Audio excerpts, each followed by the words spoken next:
There's a blatant inconsistency. If you possess marijuana privately, it's a violation. If you show it in public, it's a crime. During the stop and frisk, the police officer says, "Turn out your pockets." The marijuana is now in public view. It just went from a violation to a crime. The effect of a criminal conviction on a young person can alter the trajectory of your entire life. Commissioner Kelly's response to the New York City Council, I think, was right. The problem is the law, and the solution is change the law. Well, that, of course, Governor Cuomo yesterday, and after sitting out or sitting on the sidelines largely on this issue, he decided to get in a big way. Some say an historic announcement. He was essentially saying decriminalize small possessions of marijuana, and it's not just about marijuana, his decision. He's proposing cutting the penalty for public possession from misdemeanor to a violation, a change that could tamp down on the NYPD's controversial stop and frisk policy. Now, stop and frisk, as many of you know in the city, this refers to a policy of confronting a person that police determine by their own yardstick is quote-unquote suspicious looking, and then patting them down in an effort to prevent a crime from taking place. Now, during this frisk, the quote suspicious looking person ordered to empty their pockets, an action that essentially causes the potential pot possession to become a misdemeanor. Now, if the marijuana had stayed in the pocket, it is only a violation, and trust me, that's a big difference when you're talking about a criminal record. Stop and frisk disproportionately, we'll get into the numbers, impact minorities and minority communities. Now, take last year. In 2011, the NYPD reported well over 600,000 stops. That's just the recorded number, and that would be a record. Stops have increased by 600% since Ray Kelly took over as the NYPD commissioner. 84% of those stopped, they were in Black and Latino communities. Now, two major New York figures, both Mayor Bloomberg and Reverend Al Sharpton, have at least tepidly thrown their support behind what Governor Cuomo had to say yesterday, with Bloomberg, who's been a staunch defender of stop and frisk, saying the measure strikes the right balance, and Sharpton, who's been a huge opponent of the practice, calling for the governor to go even further. Now, I'm joined now by a guest who certainly is very invested in this subject, Darius Charney, an attorney who represents plaintiffs in a class action lawsuit against the NYPD over the stop and frisk policy. And Darius, thank you very much for a few minutes. And as I said yesterday, while what the governor said was significant and everybody weighed in, we're talking about a small fraction of the much broader population that stop and frisk is affecting. We're talking about 50,000 out of the close to 700,000, right? Yeah, that's absolutely right. Yeah, explain to everybody, and we're going to bring in the audience's reaction throughout the show.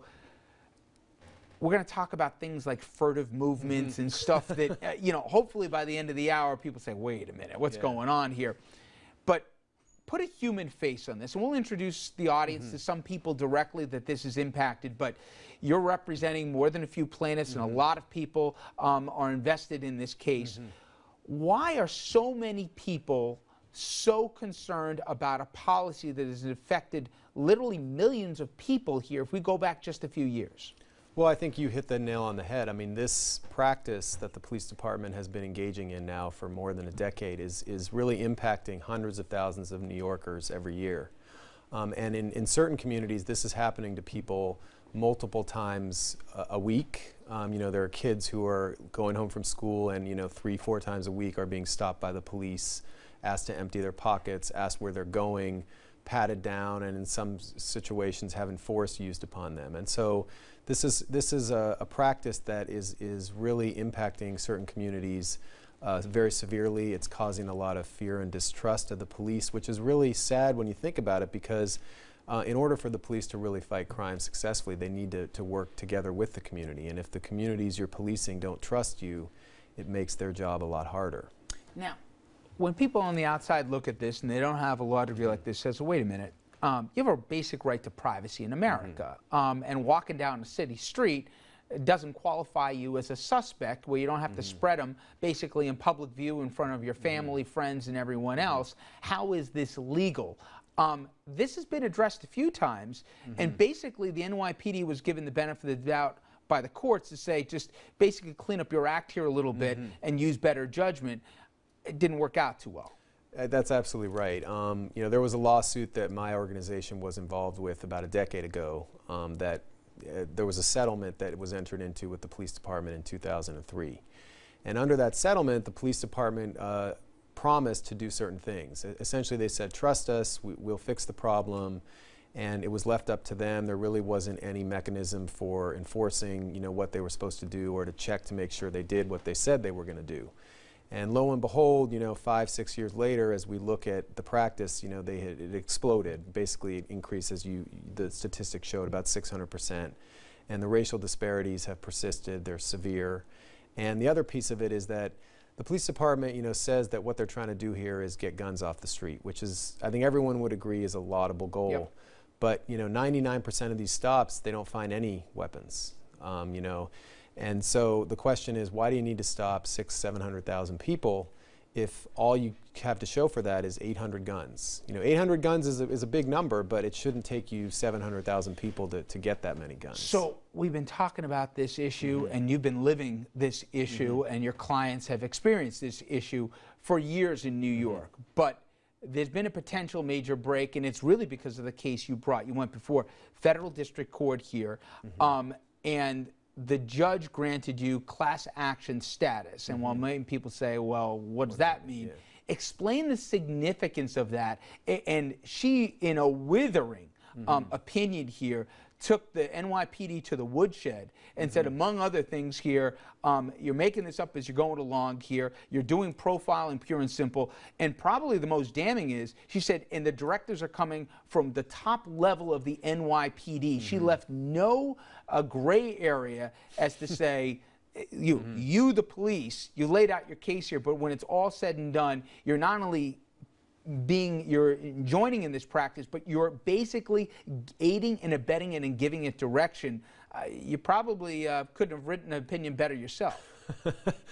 Yeah, I mean, we were very pleased with the decision. I think that's a good way to put it. I think the key, as you pointed out, is that she identified that the problems here really emanate from the top, from the central administration of the police department. This is not a situation where you have one or two rogue officers or a particular precinct where maybe a precinct captain is, you know, telling his officers to do illegal things. This is a systemic, department-wide problem that emanates from the top. It affects every precinct in the city and therefore impacts communities all over this city. And so our class of plaintiffs is a citywide class. It's anyone in the city of New York who in the last 5 years either has been or is at risk of being stopped without reasonable suspicion, which is what's required under the Constitution, and on the basis of their race, and which, you know, if you're stopped because of your race, that also violates the Constitution. To just give you a quick sample, when we come back, we'll give you more of the detail on this, and also you're going to hear yourself what one police commander told his guys before they went out, so you can hear about and hear for yourself the practice, and also hear from a person who was literally profiled himself and not just once, but multiple times asked to spread him by the NYPD. But this is what the judge had to say in her conclusion. She said, the NYPD is engaging in a widespread practice of unlawful stops. An injunction seeking to curb that practice is not a judicial intrusion into a social institution, as the cops argued, she said, but a vindication of the Constitution and an exercise of the court's most important function, which is to protect individual rights in the face of government. How many times have you been stopped in Frisk? Probably like 20 times for the year. 20? Yeah. 15, 20 times.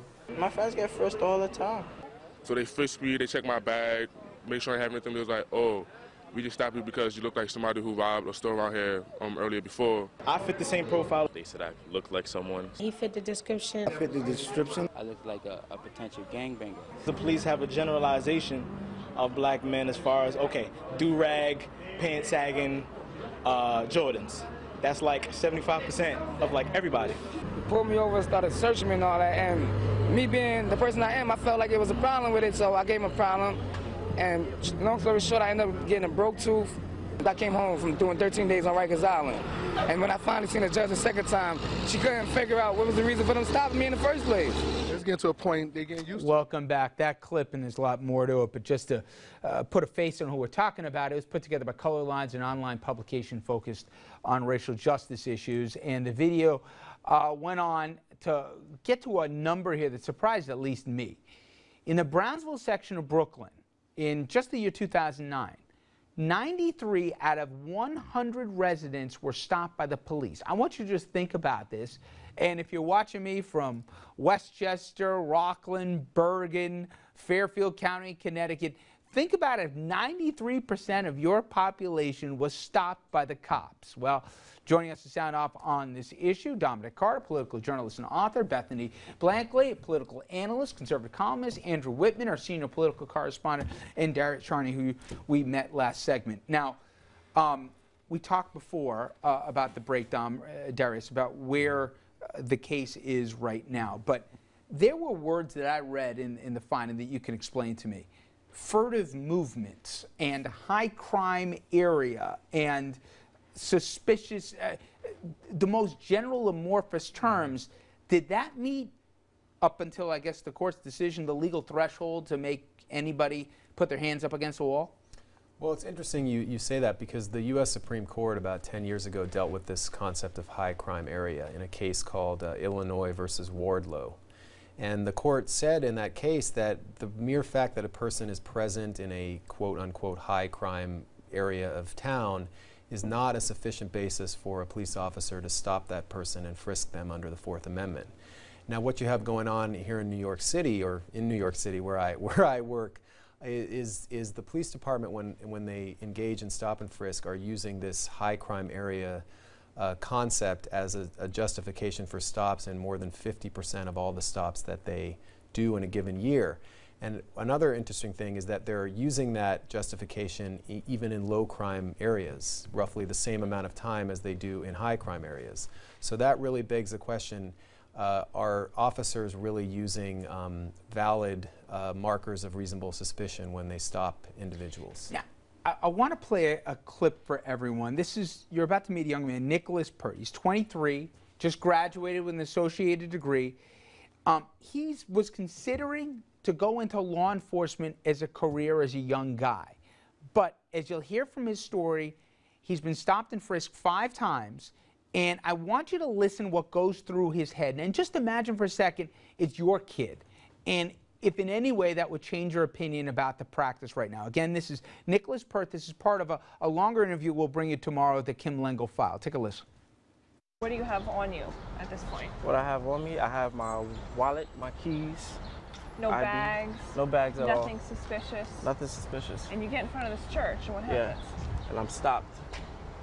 And first, haven't made it off my block, and I'm stopped. Do you make conscious decisions about what you carry or what you wear because of this? Yes, I definitely make conscious decisions as far as it could be the difference between me having a button-down shirt and having a hoodie. If I have a college hoodie on, I know I'm less likely to be stopped. If I have a black hoodie on, it's more likely that I'll be stopped. Just a black plain hoodie created a barrier between the community and the way our community reacts with the police. It leads to more crime. Yeah, Dominic, I'll bring in here. He said the scariest time for him was when a gun was drawn on him. Another time he was leaving his grandmother's house on his way to church, and he got this too. And at least from Kim's account, no record, kid squeaky clean, good kid here, but he would now never consider becoming in law enforcement. You know, this isn't about, to me at least, bleeding heart or whatever else. Again, if they did this in my neighborhood, which they don't. It wouldn't be done in your neighborhood.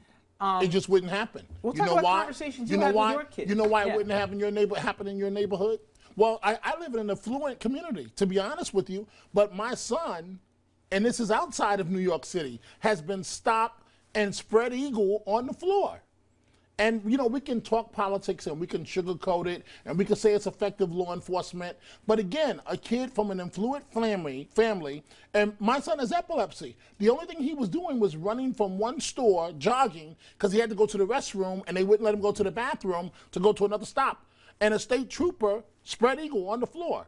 This happens, and then when I went to the police station, Mr. Carter, I didn't do it, I had nothing to do with it. Nobody could remember anything because they knew that I wasn't playing and there was going to be accountability. The police do this, they say it's effective law enforcement, but they do this because they know there's no repercussions behind it. If not for lawyers suing, who do these people have to stand up for them? But you know what's interesting?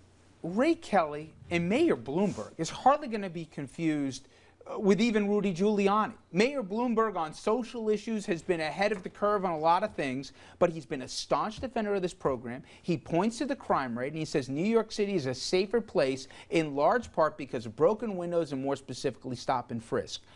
How do you debate the effectiveness of the program if the overall crime rate is down?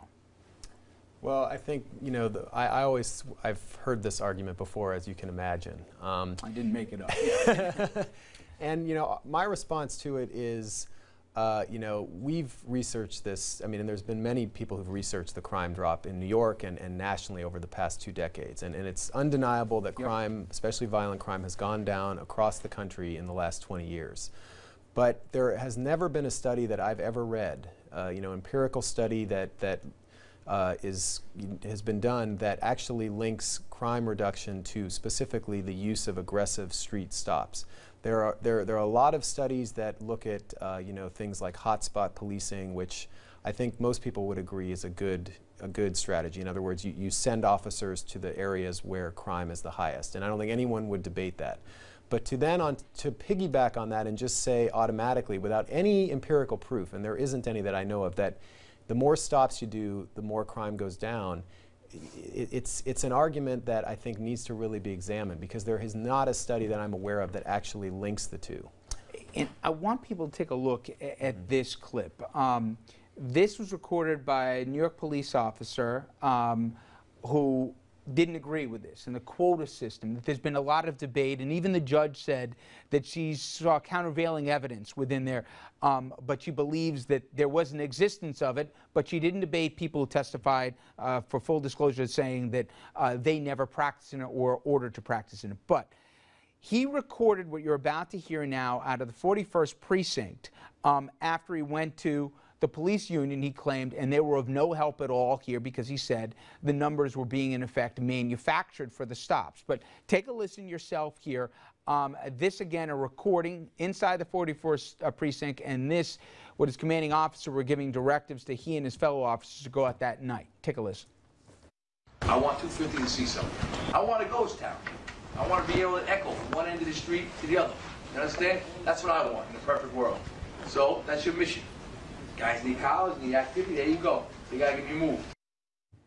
And I guess that's what you were arguing in the suit, that this wasn't just a couple officers who were, you know, basically deciding on their own where they were going, that this either came from the top level of police plaza or certainly from commanding officers, but this was a form of policy. Yes, absolutely. And I think if you know, I've heard those tapes before, and if you listen to the tapes, more of the recordings, you actually hear references to very high-level officials, chiefs of patrol, chiefs of transportation, in other words, the guys downtown, the white shirts as they call them, I mean, the really high-level people who are really pressuring police commanders, precinct commanders, to get their numbers up. And then they go back to their precinct and they tell their lieutenants and their sergeants, I need to see more tickets, I need to see more arrests, I need to see more 250s, which is a stop and frisk. Well, you mentioned arrests. More than 9 out of 10 people that are stopped aren't arrested. Forget even the marijuana stuff. I mean, even take those numbers out. I'll go around the table, and Bethany, and then we'll go to Dominic and all the way around to our guest panel. With what we know, is this good? Is this something we wanna, is this worth fighting for?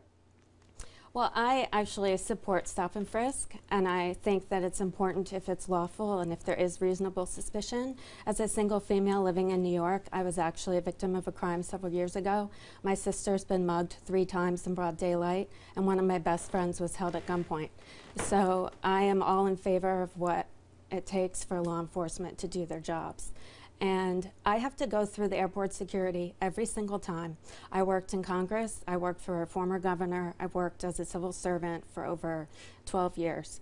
And I am not a flight risk. I'm not somebody who's going to blow up a plane, but I still have to go through security.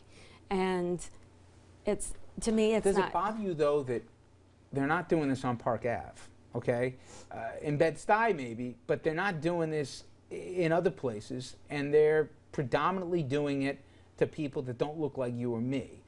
There's one thing, you can't get on a plane unless you go through a metal detector. Doesn't matter what you look like, but you do have to be stopped and frisked, it seems, depending on where you live and what you look like. It's not the same equal law, equal application. Well, I can tell you in all 5 of those examples, none of the people who assaulted me or my sister or my friend were white men. So what does that mean? It means that there is profiling done. I was profiled as a single woman walking down the street, petite and blonde.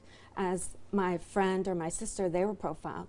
There are certain people who commit crimes who are looking out for specific people that they target. And to be quite honest, I want the police to protect me. That's their job. And so I want law enforcement out there on the streets. And maybe they're in the wrong neighborhoods. Maybe they should be on the subways or in the neighborhood that I live in Brooklyn, because this happened in broad daylight. You know, first of all, obviously I'm sorry for you and your family member and friends who were victims, but somebody in the audience right now, it sounds like you want the cops to protect you from the black guys. I want the cops to protect me from whoever is going to try and harm me. And it doesn't matter what color the skin is. Dominic? I think it's a reasonable point of view that we just heard, but the problem with that is, okay, let's put it all on the line. Here's what the suspicion is.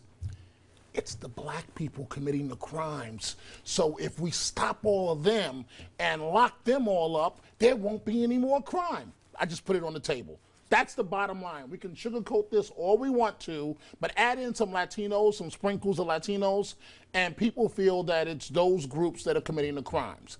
Sometimes the numbers bear that out. Okay, this is a two-sided coin. African-American young men and Latino young men, what I try to explain to them, you can't walk around society looking like a thug. I explain this to them, I really do. With the hoods all pulled over and the jeans halfway off your backside. No, boy, pull those jeans up. But that still doesn't give law enforcement the right, because they don't know whose child they're stopping. Okay, again, I gave you an example of my son, an affluent young man from an affluent family. No, to law enforcement, he's just another one of them. Myself growing up, I went down to see the Times Square ball, you know, the countdown Dick Clark when he was still alive. Thrown up on a police car because someone had lost a watch, and the police undercover saw 5 young black men running. Black men running does not always mean a crime is committed. Now, I'm sorry for what happened to you and to your sisters. I really am. But I also know that black women and Latino women, they're also tremendous victims of crimes as well. I agree. You know, and nobody wants crime.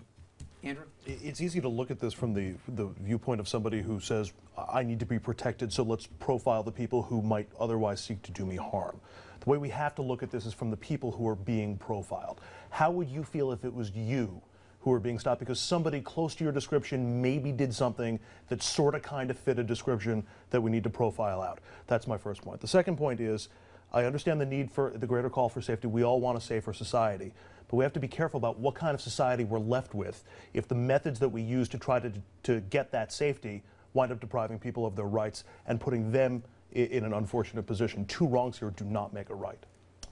And obviously, Darius, your case is now going to move forward, and as we said, from a class action status. And if you want to leave the audience here with one final thought on this, if they're conflicted to say, hey, you know what, it may not be fair, but it's keeping New York safe, what would your answer be?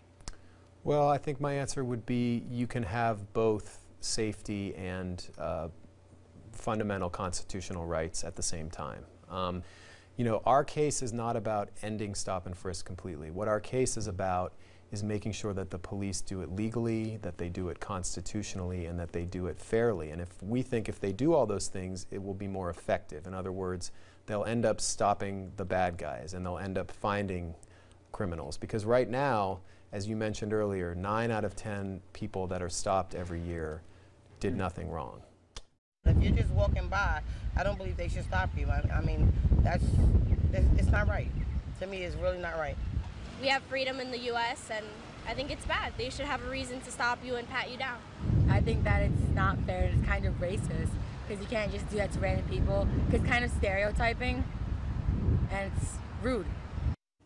Well, we brought our cameras out and asked some opinions, but we also asked you folks online what you thought of Stop and Frisk, and I'm just going to give a quick sample of some of the tweets we were getting. And let's first start here with Bill de Blasio. Bill himself a lawmaker, and his opinion is Stop and Frisk is okay when used only selectively. More effective way to police is partnership with communities, and that's part of the problem here. Who decides what's selective, and who decides who gets to decide? But the next one is from Jack 6 Rider 9, who says it's really a breakdown of the Fourth Amendment used disproportionately against black and Hispanics, and that opinion echoed by @rcooley123 saying, I think Stop and Frisk, a big violation of the Fourth Amendment. Marijuana should be legalized, not decriminalized. Nice try, but we're not going down that rabbit hole right now.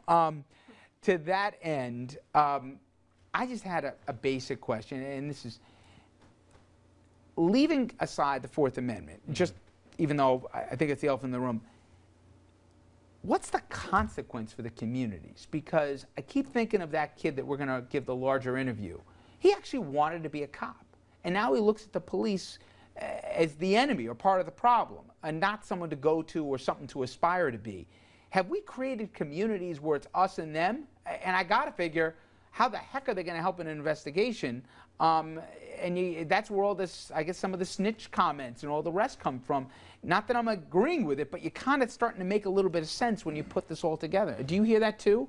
I mean, with some of your clients? Absolutely. You know, we hear it from our clients. We hear it from you know, parents of kids, right? And I think, you know, Commissioner Kelly oftentimes likes to say, you know, it's the communities where we do this, they want us there. And that is true, but they don't want you harassing their kids. They don't want you throwing their kids up against the wall. And if the police want to do their jobs effectively, they need the community's cooperation. They need their help.